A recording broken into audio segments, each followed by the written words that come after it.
จ้ะอันนี้ต้องเอียงโอเคสว่างก่อนอื่นขั้นแรกก็คือต้องเช็คเทสเชอร์นะคะอินเทลกับ Excel ที่เราตั้งไว้คือ Excel 40นะคะหรือสูบเข้าข้างในนะคะIntel 20เห็นไหมคะเห็นเนาะเห็นในกระดาษนะคะให้ปุ่มอยู่ในโหมดของแมนนวลนะคะเพื่อที่จะเช็คเชื่อว่าได้หรือไม่นะคะ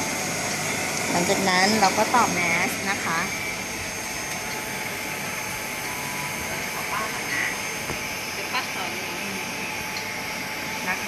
ต่อแมสนะคะแล้วก็เราสามารถสัพพลายออกซิเจนได้นะคะเพื่อเด็กจะได้ไม่เหนื่อยนะคะแล้วก็เป็นการลด work of breathing ของคนไข้นะคะหลังจากนั้นครอบหน้านะคะกับจมูกนะคะเพื่อให้เป็นระบบปิดมานาดูนะคะครอบนะคะ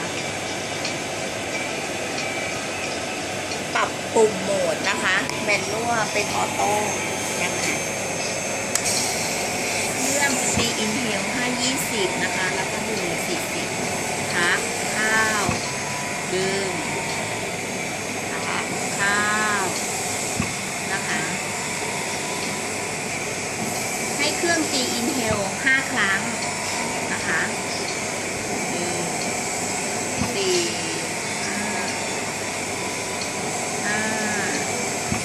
ื่มพักแล้วก็ให้แม่ทำการดูดเสมหะ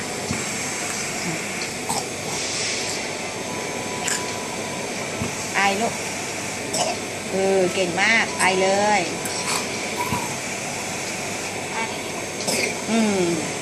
เหมือนมีในคอเนาะ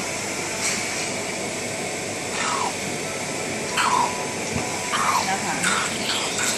ปรับโหมดไปที่แมนนวลนะคะเพื่อเริ่มเซอร์กิตใหม่นะคะมาเนาะ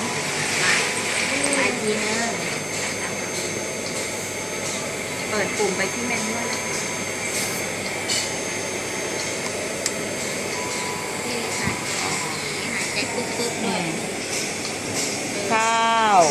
ออกพักข้าวออกพักข้าวออกพักข้าวออกพักข้าวออกพักค่ะดึงออกแล้วก็ให้แม่ดูดเสมหะนะคะอันนี้คือ1ชุดทำ5 ถึง 6 ชุดก่อนกินนมหรือก่อนทานอาหารโอ้ยังโอเคจบดิเครื่องมันใช้ได้ว่าเดี๋ยวก่อนนะดูดิดูไม่เป็นหรอกให้เป็นไอโฟน